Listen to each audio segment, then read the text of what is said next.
For decades, one color has dominated the world of money: green.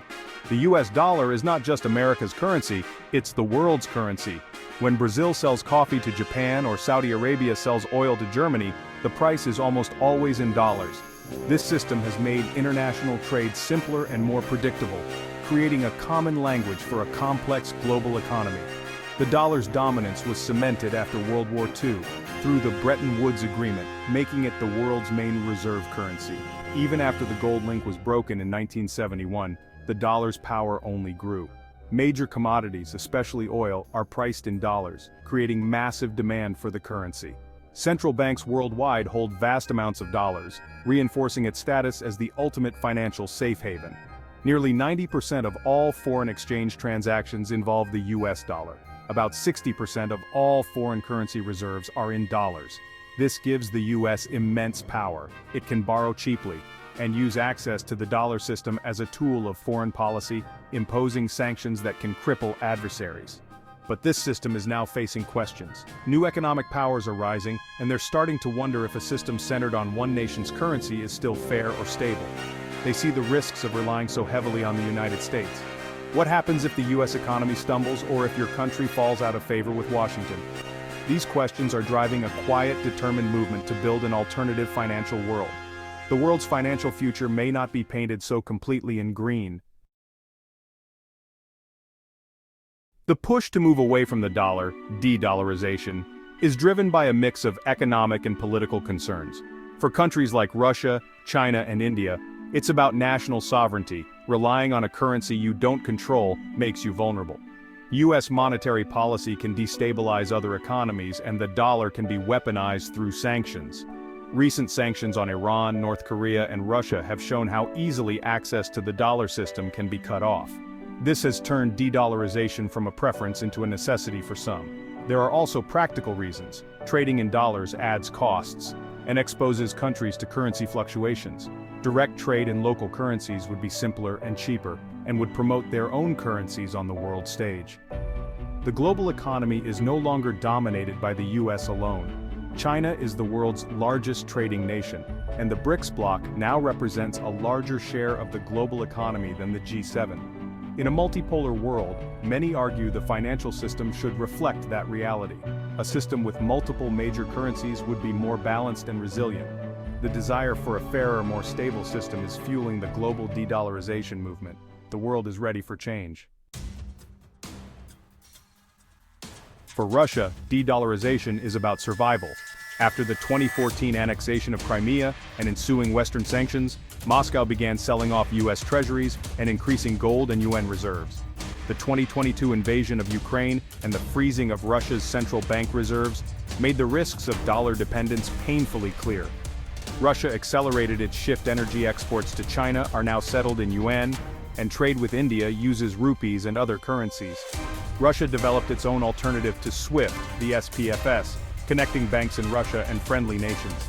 Trading in less convertible currencies like the rupee has created challenges, but for Moscow, resilience now matters more than efficiency.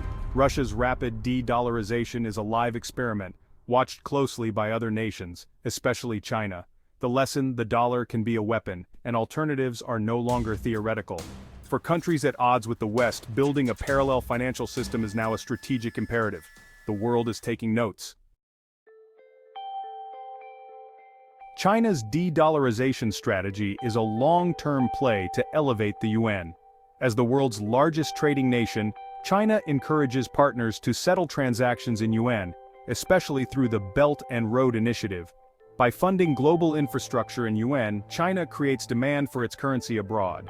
The digital yuan, or ECNY, is China's most innovative tool, enabling fast, direct cross-border payments outside the dollar system. This appeals to countries seeking to avoid US sanctions. But China's strict capital controls limit the yuan's global reach.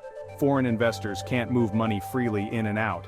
Beijing wants the yuan to be global, but fears financial instability if it opens up too much. This contradiction is China's biggest challenge. The future of the yuan depends on how China balances control with ambition. India's approach to de-dollarization is pragmatic and measured.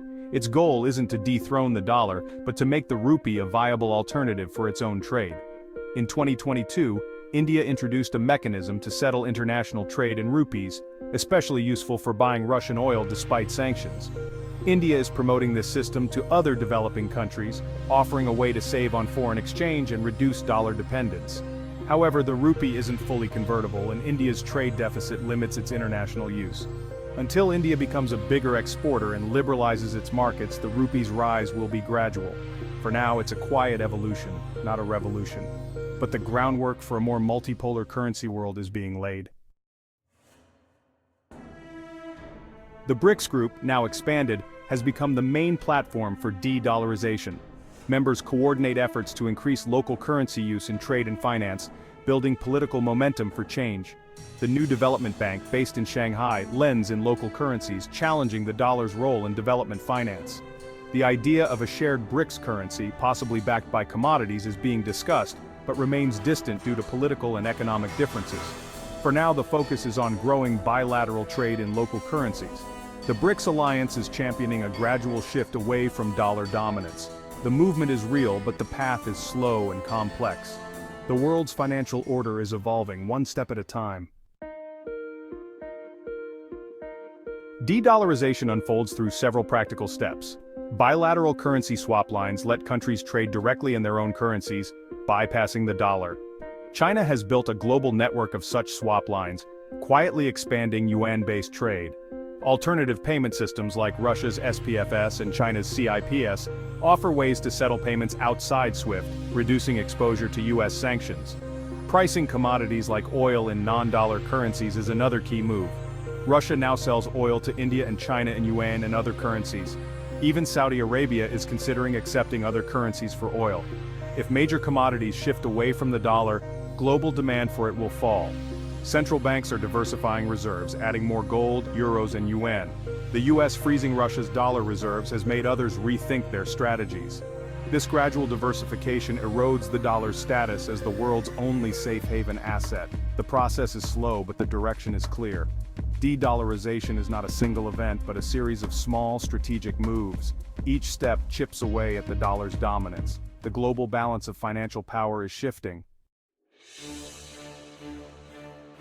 Despite the push for de-dollarization, the dollar's dominance is deeply entrenched. US financial markets are unmatched in size, liquidity, and trust. Investors and central banks can buy and sell US Treasury bonds in massive quantities, making the dollar the world's safest asset. The global system is built around the dollar. Changing it would be like switching the world's operating system overnight. The euro faces its own crises, the yuan isn't freely convertible, and other currencies are too small to compete. Even countries pushing for de-dollarization still benefit from the current system. China, for example, is one of the largest holders of US debt. A sudden collapse of the dollar would hurt everyone, including its rivals. The most likely future is a gradual transition, not a dramatic revolution. The dollar's reign may erode, but it won't vanish overnight. The world is preparing for change, but the dollar's power endures. The next chapter will be written slowly. The world is at a turning point. The unipolar era of US dominance is ending, and the global economy is shifting toward a multipolar reality. BRICS nations are leading the push to reduce reliance on the dollar, accelerating a trend that's reshaping global finance. Yet the dollar's structural advantages, deep markets, rule of law, and inertia remain powerful. No single currency is ready to replace it. The most likely outcome is a more fragmented, multipolar currency world, with regional blocs and multiple major currencies. This will add complexity, but also reduce dependence on any one nation. The transition brings risks and opportunities, more balance but also more volatility. For the US, it means less power. For others, more sovereignty, but greater uncertainty. The plan to crush the dollar may not succeed, but the plan to build a world beyond it is already underway. The future of money and power is being rewritten before our eyes.